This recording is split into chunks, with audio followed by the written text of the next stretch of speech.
Hello everyone, Mr. Wolf Recaps here. Today I'm going to explain a Spanish science fiction thriller film called The Last Days. Relax and enjoy.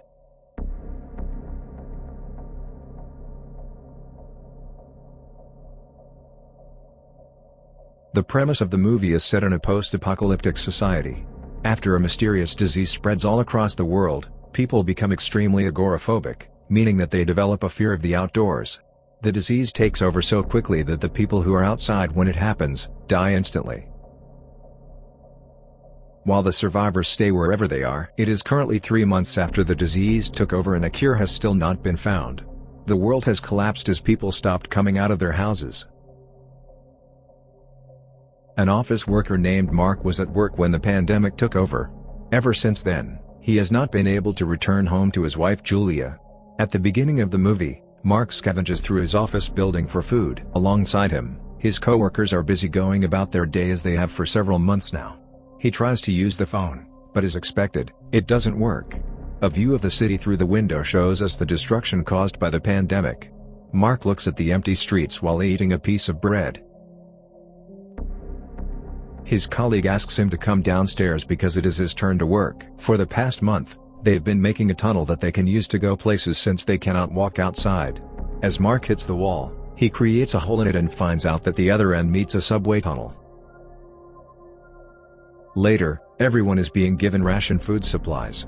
While waiting in line, Mark sees his former boss Enrique hiding a GPS in his pocket. When he asks him what the GPS is for, Enrique dismisses the matter. A flashback reveals that before the pandemic, Mark was working as a computer engineer. One day, Enrique calls him into the office and asks him about a deadline that Mark had missed earlier. He threatens Mark for possible termination from the job if he isn't efficient enough the next time. Mark works overtime that night and ignores the calls from his wife Julia. He returns home late to see Julia has already had dinner. The couple talks about their plan to have a baby soon. Mark doesn't want to rush the subject when he is having trouble at work, but Julia is impatient. They have had several arguments about the matter in the past. At night, Mark cannot fall asleep, so he watches the news about a 16-year-old teen who commits suicide after staying inside his house for more than 6 months. He had severe agoraphobia, but his father didn't understand or believe him, leading him to commit suicide. The following day in office, everyone discusses the teen's tragic death. Mark notices that one of his colleagues, Rovira, is wearing the same clothes that he did for the last few days. It is almost as if he hasn't returned home. At the time, Mark didn't understand what Rovira's problem was, but looking back at it now, he was one of the first people to get infected by the disease. In the present, Mark and Enrique are in Enrique's office secretly discussing the GPS. Since the phone's GPS has stopped working, Mark needs the device to reach his apartment. Enrique requests Mark not to tell the others about the device or else they will probably steal it in the time of crisis. Mark reveals that he has stolen supplies formerly owned by Rovira. Using both of their tools, they can partner up and help each other reach their destinations. Enrique also needs help in going to Villa Olimpia, but he doesn't specify his reasons. Enrique is initially dismissive of Mark's idea and declines to partner with him, but Mark blackmails him into helping him search for Julia. The two set out into the subway system, and start their journey. Some hours later, they reach the subway station, which has now become home to hundreds of people. All of a sudden, a pickpocket snatches Enrique's bag with supplies and runs away. They chase after him and reach a secluded area with the pickpocket's gang members. The thugs make the two kneel down, wanting to steal all their supplies. Fortunately for Enrique and Mark, the power goes out right on time, and they attack the group of thugs. In the fight, Enrique kills the leader. Although worried that Enrique will continue without him, Mark is relieved to find that he is willing to continue their partnership. Another flashback shows us Mark getting ready to go to the office unknown of what is coming. On his way, he enters his neighbor's home, which is filled with trash that seems to have accumulated over the course of months. It is clear that he has also been infected but has no clue what is going on at work. The officials find out that Rovira has been living in his office for several weeks. They kick him out of the building as he begs for his life. People think he is being too dramatic, but as soon as he is taken outdoors, he gets a seizure and dies. Following that, Mark goes through his belongings and sees that Rovira has accumulated food and other supplies. At night, Mark tells Julia that something is happening around them that they are not aware of yet. The incidents bother Mark, but he doesn't know what he can do about them. Julia hugs him but believes that he is worrying for no reason. They make love before going to sleep. Back in the present, Mark wakes up dreaming of her. He gets worried when he sees no one around but is relieved when Enrique approaches him moments later. The two continue their journey through the subway tunnel.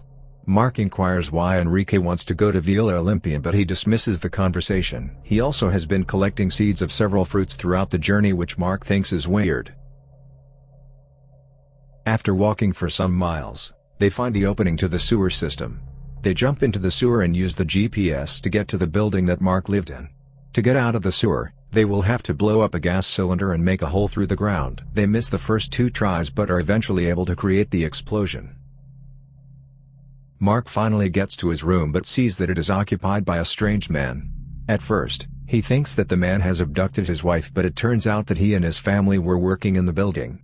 When they got infected, they couldn't return home, so they took shelter in his apartment. On being asked about Julia, they claim that the apartment was empty when they came in. Enrique looks around the kitchen and finds that the family has caught birds for food. He also collects corn kernels and puts them inside the bag with the other seeds. Meanwhile, Mark finds a hospital paper with Julia's ultrasound report in it. It is then revealed that she was pregnant when they last met. We are shown yet another flashback where Mark and Julia are watching the news about the disease spreading at an exponential rate. The condition is now known as the panic, and several people have already died because of it. Julia brings up the topic of having children and they, yet again, get into an argument. While walking to work, Mark notices the streets and the train are emptier than usual. People at work are also listening to the news where the experts claim the cause of the panic is just mass hysteria. Mark feels guilty for arguing with Julia, but when he calls, her friend Andrea picks up the phone. Wanting to talk to Julia, he leaves to go home. However, as soon as he steps outside, he falls to the ground, panicking. Mark has also been infected by the disease. He somehow drags himself inside the building. In the present, it suddenly starts to rain. Enrique and Mark collect water with the help of a curtain and a bucket. Everyone in the apartments does the same as well. At night, the two collect as many supplies as they can and leave for their next destination. Mark wants to go to the mall that Julia used to work in, but Enrique says that they are going to Villa Olympia next.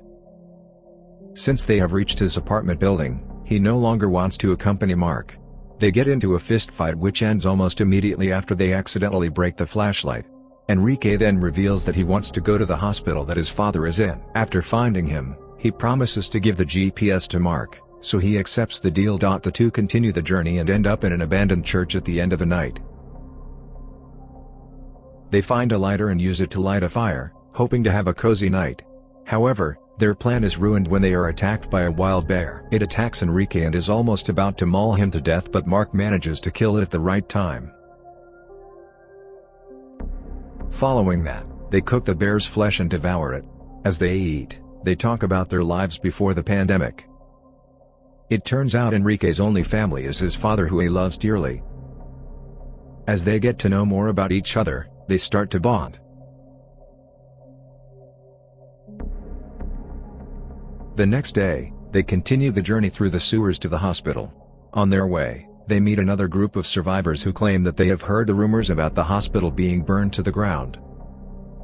Enrique freaks out and runs to a building's top. There, through a glass window, he sees that the hospital has in fact burned. Since his father was paralyzed and was on the 5th floor, he loses all hopes of his survival.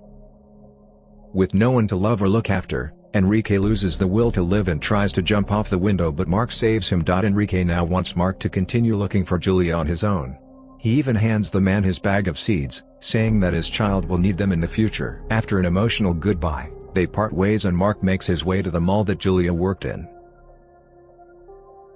He reaches the mall without much problem and finds several dead bodies lying on the ground.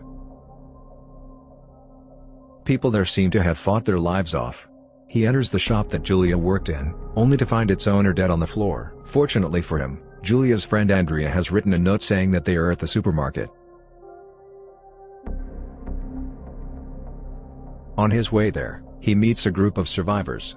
They are reluctant to let him in, but they agree to see if someone named Julia is in their group.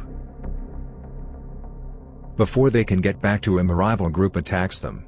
The ensuing fight causes most of the people from both groups to die. Amidst the chaos, Mark meets Andrea, who tells him that Julia has gone to the gynecologist after Mark ended the call that day. They try to run away, but Andrea is killed by falling debris. Following that, a man attacks Mark and is about to kill him, but Enrique arrives at the right moment and saves him.